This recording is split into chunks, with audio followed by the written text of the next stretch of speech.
Hey guys, I'm the 50s Kid. We're gonna get back to the Black Savage next week, but this showed up today or yesterday actually. This is a 2013 Mini Cooper and it basically showed up with a hard starting problem, and it mostly happens when it's already warmed up. You go to start it, it catches, it sounds like it wants to start, or it sounds like it has started, but it looks like it's misfiring really badly. If you look at the engine, it's jumping around, and the automatic starter wants to keep trying to start it here and there. It just, it doesn't seem good.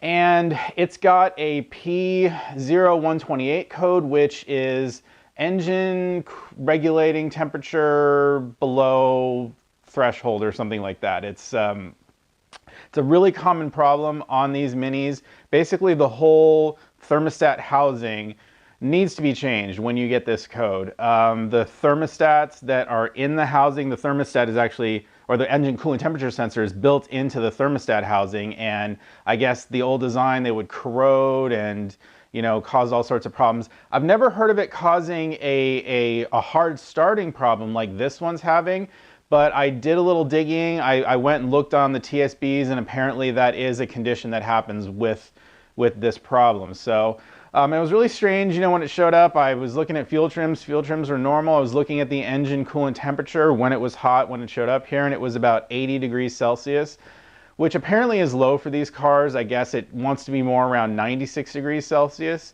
80 is not unheard of for some cars. Some thermostats are set at 80, but apparently this one's supposed to be 96. So that is below the regulating temperature. So that's why we're going to go ahead and change this one. Anyway, let's get started. So this is an N16 engine, and apparently that does matter because even though this is a common problem and the part is a common failure, there are different variations of this whole thermostat housing. So you got to make sure you get the right one with the right sensor, the right connector and everything. So this is the one for this one. It lives right down here. You can see this little metal clip right here. That's this metal clip. This is the engine coolant temperature sensor. It looks like it's removable and you can just replace it, but I couldn't find a separate part number for it. So I don't know about that. But also this part, the thermostat itself does actually stick open in some cases, so you want to replace the whole part. So we're looking at the passenger side here. So passenger side, front of car that way. I've obviously raised it up off the ground, put it on jack stands. You can lift like right here on either side. That's the actual body leg, so I was able to slip my floor jack in there, lift it up. I had to do it, one on each side. We need to drain some coolant off this thing. Looks like the radiator does not have a drain petcock, and it looks like we've got like a coolant crossover pipe here going into the lower radiator with a little worm clamp, but that is the little worm clamp that I'm just going to be unscrewing there. Got an 8mm nut driver for that. Nut driver is just the easiest thing for worm clamps. Don't try to use a flathead screwdriver, you'll be struggling with it. You may or may not have to even use the pick. Let's see. Oh yeah, this is coming right off. I'm gonna leave the radiator cap on so that nothing like too much drains out. So we get a nice controlled sort of flow. If I took the radiator cap off, the thing would just, shoot out everywhere. So we need to work on getting this whole area uncovered. We've got a 10 right here, plugged into this air box here, just kind of loosely, I think. Okay. How do we disconnect this without breaking it? Man, that was way more difficult than it needed to be. So I just I pulled this thing forward out of the bracket that it was in so I could actually finally see these two tabs here, pushed down on them, and got it to come out from the top. This wiring harness slips up. It looks like it's kind of held onto a bracket. So I'm going to see if I can try to disconnect things, or see if I need to disconnect things, or what I can disconnect. So let me get this cover off. Those are T30s. I'm going to try not to bust all the little Christmas tree fasteners if I don't have to. Yeah, that just busted off anyway. Wow, they do not make these connectors intuitive at all. Not at all. This is, normally you have a push button in the back, but this you have to lift forward. You have to lift this little tab forward from the front. Go figure that. I can tell that these little things are supposed to pop up and off of here. It's like a little metal clip, so you can pry that up. See, it's just a little metal clip that sandwiches on, so you can do that. These just pop off. Pretty simple there. Okay. Yeah, you kind of just got to get in on one side of it to pry it up and off. Just a little pick works. Got a ground wire there. Looks like an 8mm.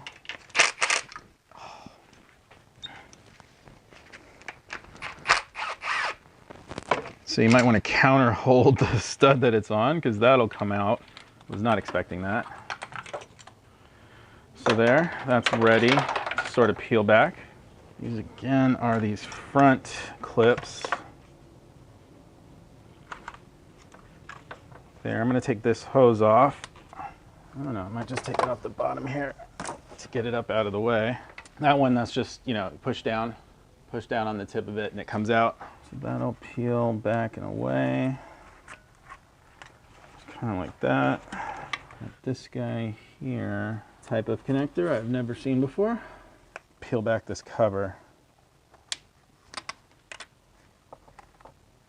I'm gonna feel really stupid in a second if you just pull this straight up off. I'm so afraid of breaking all of this plastic. So this does pull out. Really, I don't know why they made that so difficult, or what you were even supposed to do there. That was stupid. I don't know why they would make a connector like that. That's so difficult to get off. Probably this here that can just pull off. Temperature sensor. Again, every connector is made to get off in the most most difficult way. It kind of doesn't make sense to me. Wow, even that one. You know, you got to get under there and pull it forward a little. There's no little there's no little lever designed for you to just push on it so you can pull it up and off. So if we just get these front connectors off down here, I can peel that up out of the way for the most part. These are the two O2 sensors here, and it looks like the O2 sensors plug into this side of the harness, and that's the side that I need to take out. Kind of hard to explain, but I'm going to need to unplug the O2 sensors. So this is the half that I need to remove. And then this lower half, it looks like it's, that lower half looks like it's in some kind of metal bracket, but I can see a 10mm bolt underneath this blue connector. So if I just remove that, I think I can remove the whole harness. And then that's, I think it's an oil temperature sensor right there. That will unplug fairly easily. So I can't really hold the camera here while I do this because it's in the way. So I'm just going to unplug those things and we'll talk about what I had to do afterwards. So this connector was pretty easy to get off. This is the oil temperature sensor. It actually has a little thing that you can push on the side, on the back here. So that comes right off. This one was much easier than I thought. This is, you pop this little red tab up and then it just comes off. I thought this was attached to the metal bracket, but it's not. So that's easy. I had to break off the little Christmas tree fastener because that's just no choice there. So now we just have that one more connector down there, and I just got to figure out how to disconnect that properly. So you can see that 10mm bolt. Yeah, it's a 10mm right there underneath the blue connector. And if I just take that off, I should be able to get that metal bracket off, and it might be easier to disconnect this wire because I'll just get up and I'll be able to see it. Oh yeah, tons of room now. Looks like we can just, probably would have been easy to get it off from below.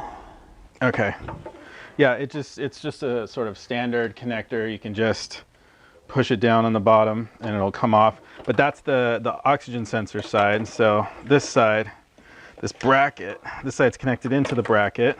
So all I did to get that off of this bracket is I put a pick in from the back right here, and that just kind of lifted it off. So now this whole wiring harness part can come up and off, and it looks like it's just connected down here. So we'll pull that off. Should be able to peel that back. Yeah, there's probably no choice. This is probably going to break off. I'm sure other people would cut the zip tie.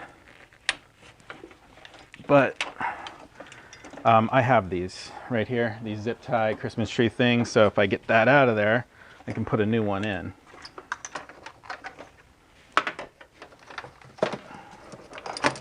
So now we can just sort of peel this back, kind of out of the way. There.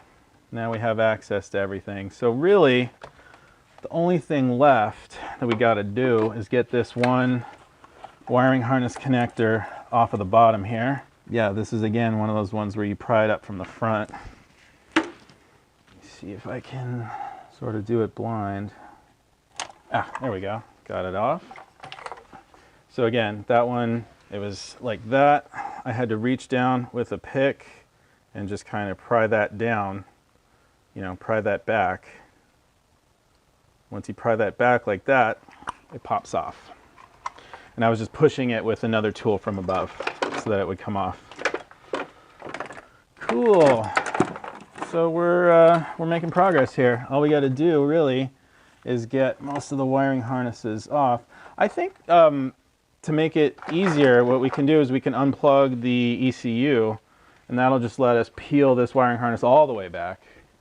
It's probably unnecessary. You could work around it if you wanted to, but I might as well take that off. But since I'm going to unplug an ECU, I should, it's probably called the DME because it's a BMW, right? We should disconnect the battery, which should be up under this cover up here. This was the wrong tool to grab. Okay. There is a 10mm bolt right here holding this cover on.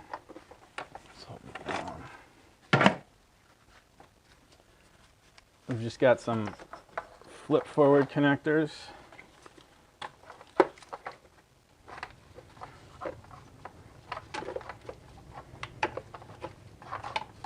Only need the front two. Again, we got another Christmas tree dealie. I don't want to break off what it's in.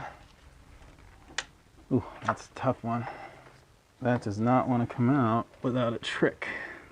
Everything's really difficult. I'm not sure why it needs to be so difficult. Wow. That was so stupid.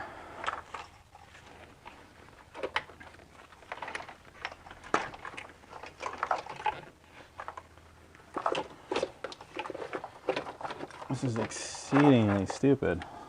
But you know what? I've committed to this. So I might as well keep going. Okay, that's all they're gonna get. All we're gonna get. So from here on, it's just clamps and stuff. So it would be nice if this thing didn't leak, but it's probably going to anyway.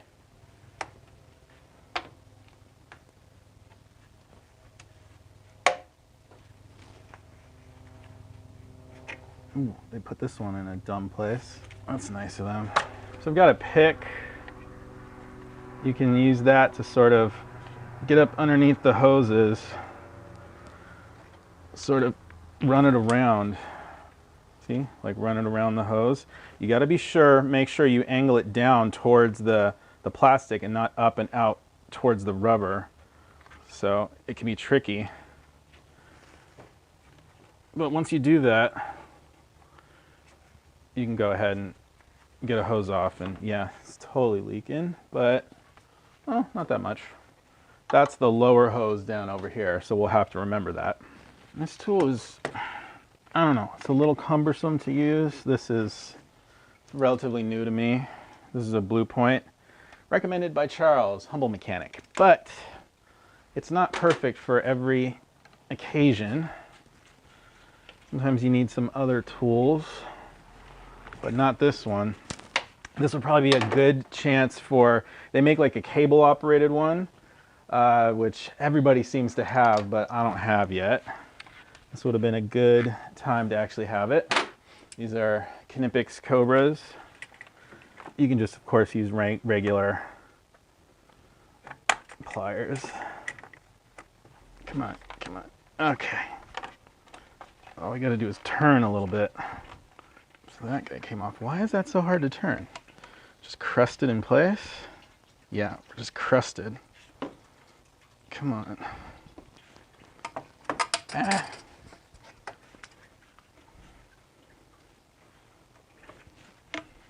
Whew. What a pain in the butt, man. Okay, let's get this top one here. See if the tool will do it. And it will. Okay, yeah, now we're all the way off. And then can we get in there for this one? We can. We got to make sure we put it in a place where we can get the tool on and off of it. Okay, and we have, oh, well, that worked out. That was handy. A little easier. Let's see. I'm probably going to need a pick for that. And then sometimes a different angled pick is helpful, which I don't have. I have a straight one. Yay, there we go. Let's do the bottom one. That one is fairly okay. Just use my angled pliers, my favorites. Actually, that one kind of calls for straight pliers. You need all three. You need the 45s, you need the 90s, and you need the zeros for different things. Okay. We'll just have to leave it down. It wants to be down on the bottom. I can see it dripping now, so I need to sort of reposition my drain container. So always check out your new part when you want to know where the bolts are. So there, there, and there. And that's kind of sitting in there like that. Let's see, I've got one more hose down on the bottom here, which I haven't gotten out, but that looks flexible enough that I can get that off once the thing's up here. And this looks like it's just an O-ring here. Hopefully, I don't know if there's a clamp or what. Now there probably is, right? Of course, there's probably a clamp up behind there, but we'll see what's up when we get there. We probably have to take the air filter off and stuff. But let's get the bolts off first and let's just see. I just took a look. There's actually a little quick release clip down below there, which looks like it's going to be difficult to get off because it's facing towards the block, but that makes this a quick connect, but you know, a hard disconnect.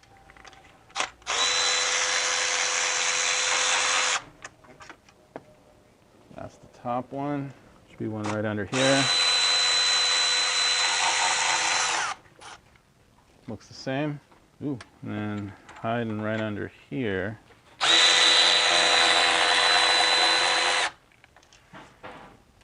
Same length. Okay. Yeah, I didn't know if we would need to or not. Looks like it stays behind.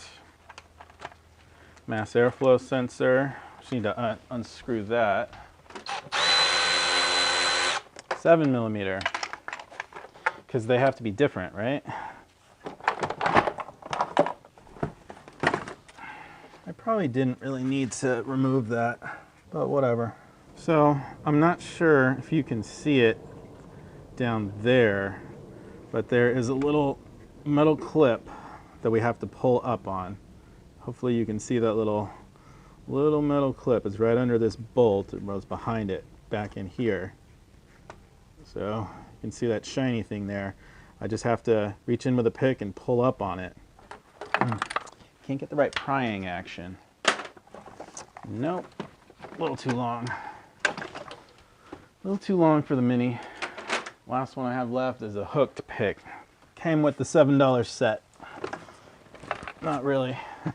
Try my trim pry tool. Ooh, that worked. Nice. That worked. That was just at the right angle. Again, not sure if it's all the way up, but okay, I can just pull it off altogether. We'll slip it on afterwards.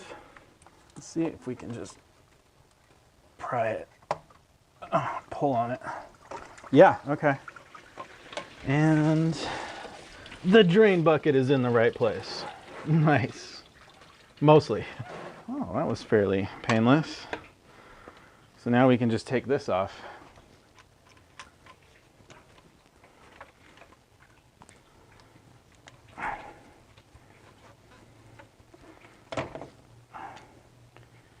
And our prize. Looks like our gasket fell out. Now I wonder if this is an OEM or an aftermarket replacement already.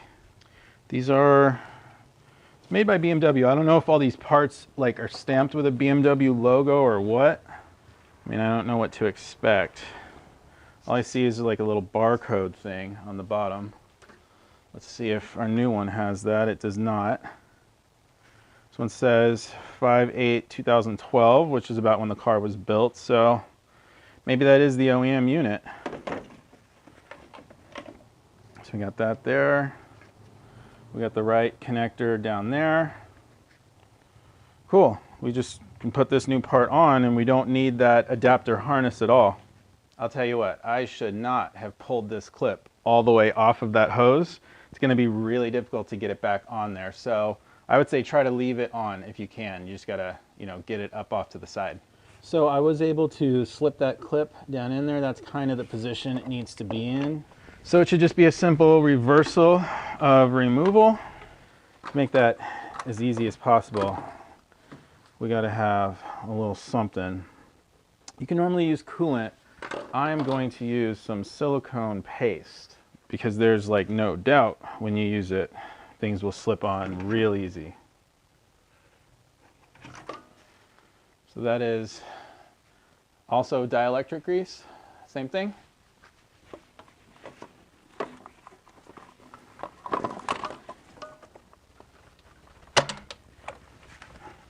Okay.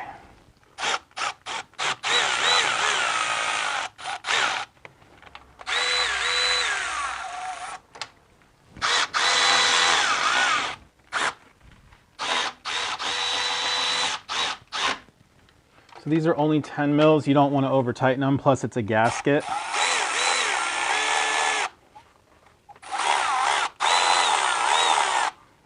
I'm going to move this clamp off because it's just in the way. So I absolutely should not have put that on first.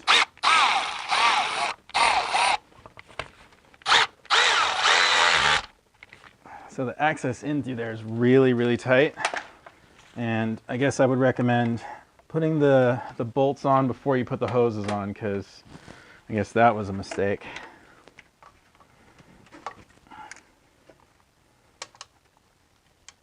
Yeah.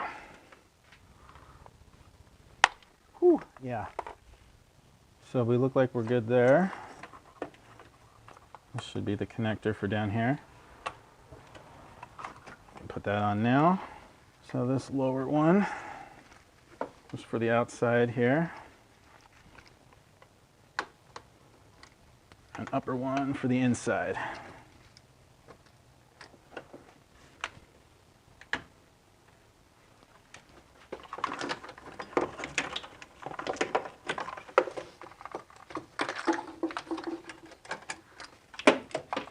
So now we can put our super complicated wiring harness back into place.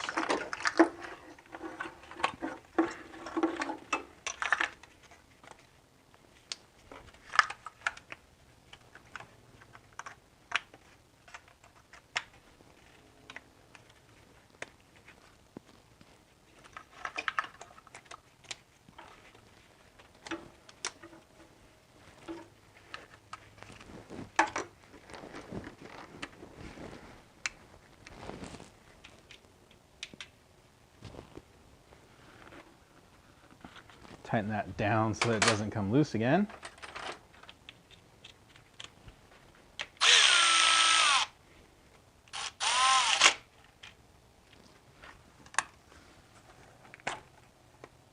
Because it looks like, yeah, it snaps over that thing, so. Okay, now we know. You're supposed to take this off. I thought we weren't supposed to.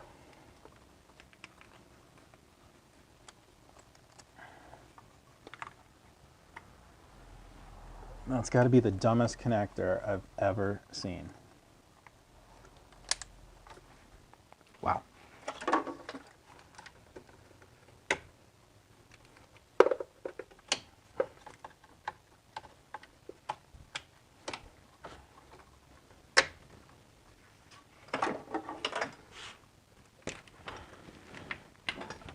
cool, didn't break that.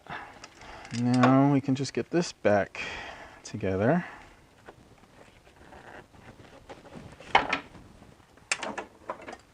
So that's the way all of that goes back together. Well, we're getting down to the end. This just pops down on.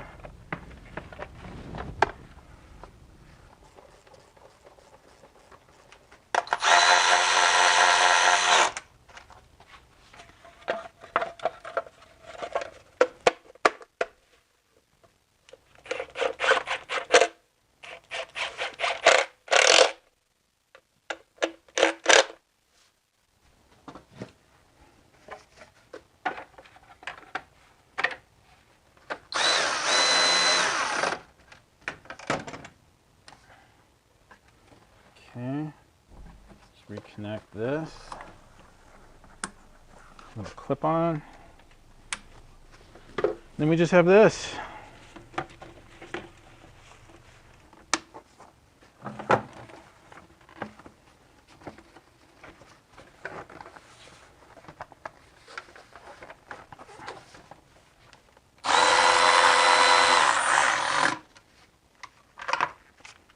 Of course, we can't forget this little temperature sensor here. That was what we came for.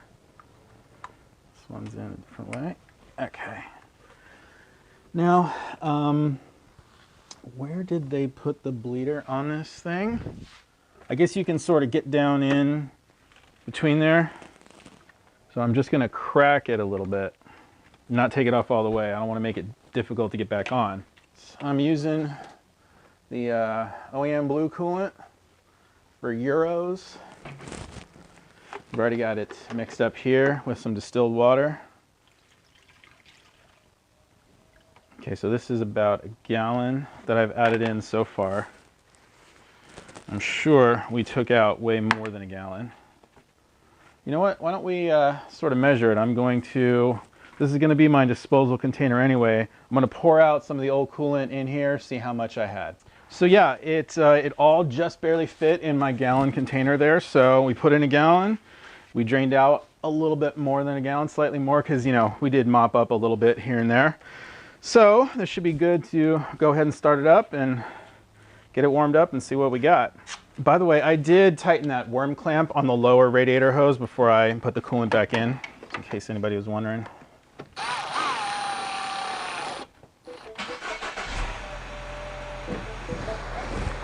Okay, so I'm just gonna let it warm up, and let's see. We'll see if we get any coolant out of the bleeder or whatnot. Okay, apparently I didn't have the bleeder open quite enough. I just unscrewed it a couple more turns. I saw some coolant pouring out. All good. So I tightened that thing back down, put the cap on. I'm gonna let it warm up fully, and I guess go take it for a drive, make sure everything's good, make sure we got no leaks and stuff. So I really should have cleared the codes before I started the engine, warmed it up a little bit, but no big deal. Yeah, got the 128 current and permanent codes. The permanent code's going to stay behind until the engine computer detects that problem's gone. So that's been cleared. So we should have no more current code and just a permanent. Right, so that will, you know, don't be confused by that. You know, a permanent code is going to stick around until the engine computer confirms that that problem is in fact gone, but it's no longer a current code. So it should be good. So let's start this thing back up. Let's check out data stream. Engine coolant temperature at 58 degrees, so we are not warmed up yet. We really need to be probably going for a drive. So there's the temperature, 97 right now.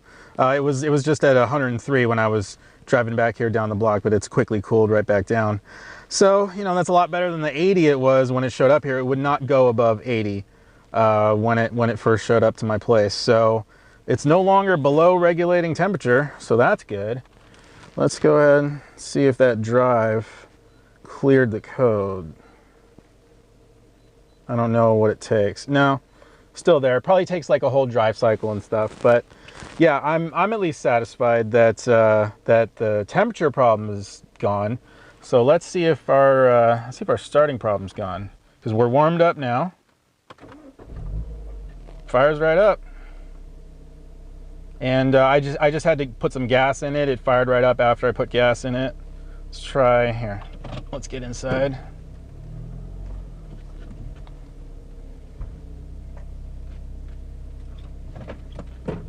Okay. One more time. Hey, perfect. All good. So there are no leaks. I would say that that was a success. The coolant temperature is where it needs to be. The hard starting problem is gone. So it's all good. The hardest thing about this job really, I think, is just disconnecting all of the connectors. There were very few bolts to do this. The book says that a professional technician can do this in 3.2 hours, which I think is probably, I mean, I think they can beat it. You know, you can beat that time once you have done these a couple of times, but that first time, if you're unfamiliar with all these connectors, yeah, that's what's going to slow you down. So hopefully that what you saw in this video will help you to do this job fairly quickly. And if you enjoyed the video, give me a thumbs up, subscribe if you want to see more. I am the 50s Kid. Thanks a lot for watching.